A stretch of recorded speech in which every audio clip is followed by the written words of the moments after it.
Have you ever caught yourself replaying a conversation in your head, rehearsing what you would say if they finally said sorry?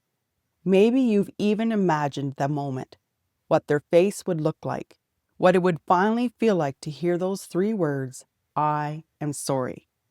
We've been waiting for those words as if they hold the key to something locked inside of us, as if the moment they arrive, the weight will lift. We'll finally be able to feel like ourselves again. But I want to ask you something. What exactly do you believe those words will give you back? Not the feeling, not the relief. I mean exactly. What do you believe will be returned?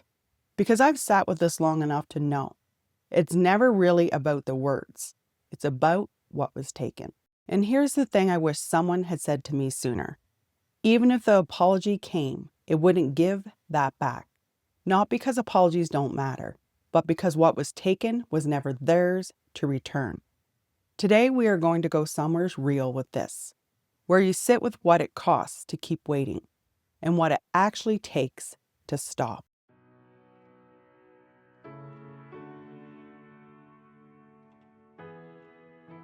When my father left the physical world, I thought something would finally settle, and in some ways it did.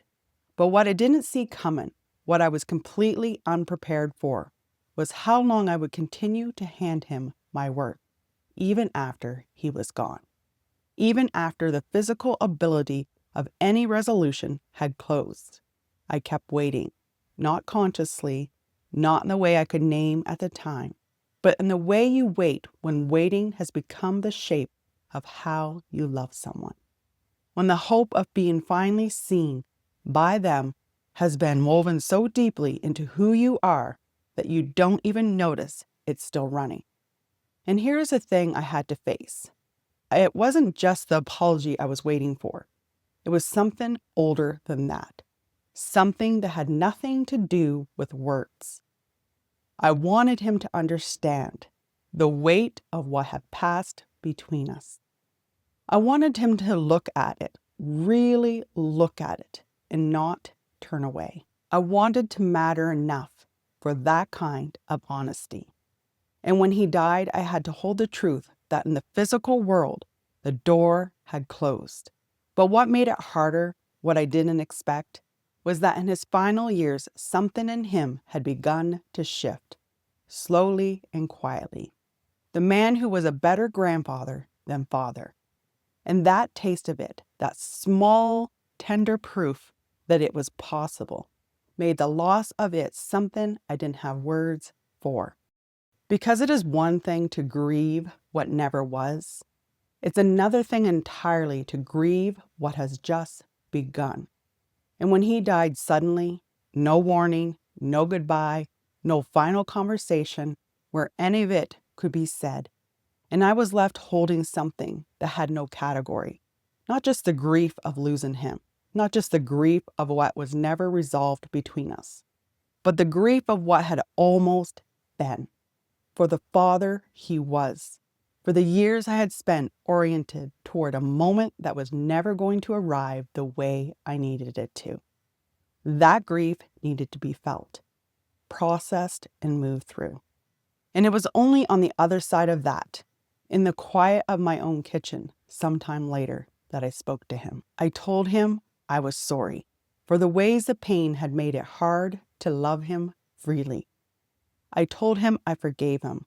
I asked for his peace, not just mine, his, because I had come to understand something that changed everything. He had done the best he could with what he was given.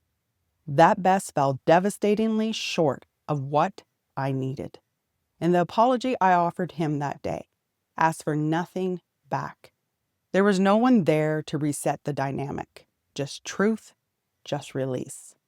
2 souls settling something the physical world never got to finish. That was the first time I truly understood what real release could feel like.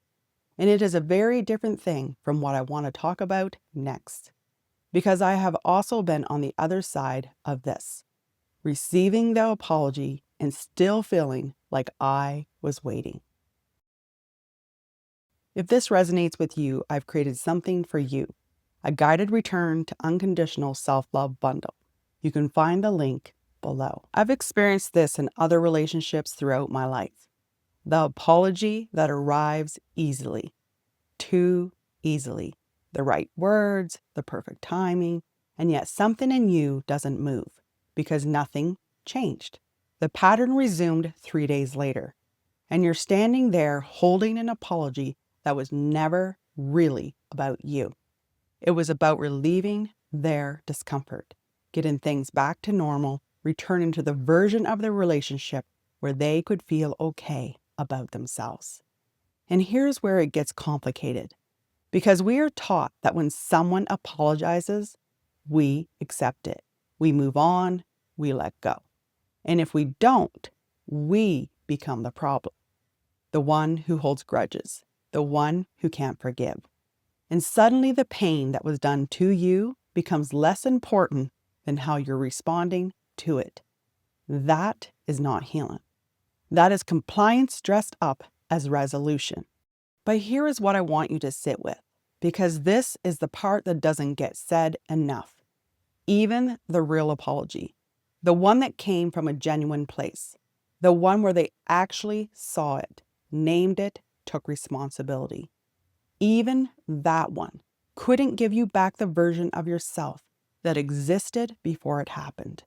The one who didn't yet know what it felt like to be treated that way. The one who hadn't yet learned to make themselves smaller in that relationship. The one who still trusted easily, loved openly, didn't brace before speaking. That is what the apology was supposed to return, and it couldn't. That version of you, the one before the wound, doesn't come back through their words, but through yours. So let's name what is actually happening when we wait, because it is not what we think it is. We tell ourselves we're waiting for closure, for acknowledgement, but underneath that is a question that is much harder to say out loud. Did I matter enough to be treated with care? And the reason the waiting is so hard to release is because as long as we're still waiting, the answer is still pending. There is still a chance that one day they will see it, feel the full weight of it, and hand us back the proof that we were worth more than how we were treated. That is survival. That is the mind protecting itself from a verdict it's not ready to receive. But here's the truth that changes everything. The verdict was never theirs to give. You handed it to them, not because you were foolish, but because when that wound happened, it arrived at a place inside of you that was already asking that question, already not quite sure of the answer. And their behavior confirmed a fear that was already there. So the apology was never going to heal the wound. It was only going to quiet the fear temporarily until the next time something stirred it back up again. The wound is older than them, and it needs something older than an apology to close. So what do we do with all of this?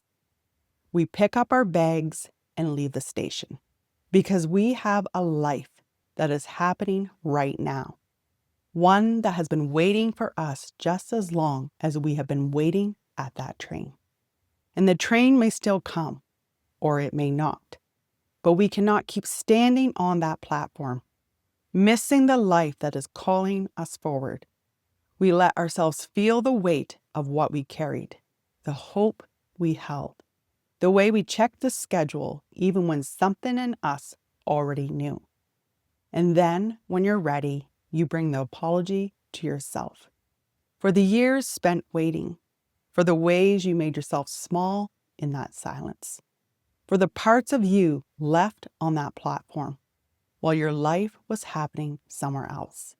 And it's not self-blame, but the most loving thing you can offer yourself. The acknowledgement that you deserved better, and the decision to finally begin giving it. I want to leave you with something I return to every day. I close my eyes and picture every cord still tying me to people, moments, expectations, and pain I kept long after it stopped teaching me anything. And in my mind, I cut them cleanly and deliberately, not to stop loving or caring about others, but to stop attaching to what is not mine to carry. What remains is yours, your energy, your presence, you. And each time you do this, remember something important. You do not have to stay emotionally tethered to what hurt you in order to honor what you lived through. And before we move into reflection, I want to offer you this soul musing. We attach to the need for an apology as if it will free us from what hurt us. But the waiting keeps us tethered to the moment itself. And when we realize our permission to move forward was never theirs to give, we stop waiting. And the power of 3 simple words falls away. And I want to leave you with these questions for reflection. What has the waiting actually cost you? The relationships you kept at arm's length, the chances you didn't take, the version of yourself that was quietly disappearing while you stood at that train station. What did you put down, push aside, or close yourself off to while you were waiting for something that may never come? What would it mean to stop waiting? Not as an act of giving up, but as an act of self-love and self-honoring. Because I truly believe that when we begin healing ourselves, we create more compassion, more understanding, and ultimately a better world for everyone. With much love, I'll see you in the next one, dear soul.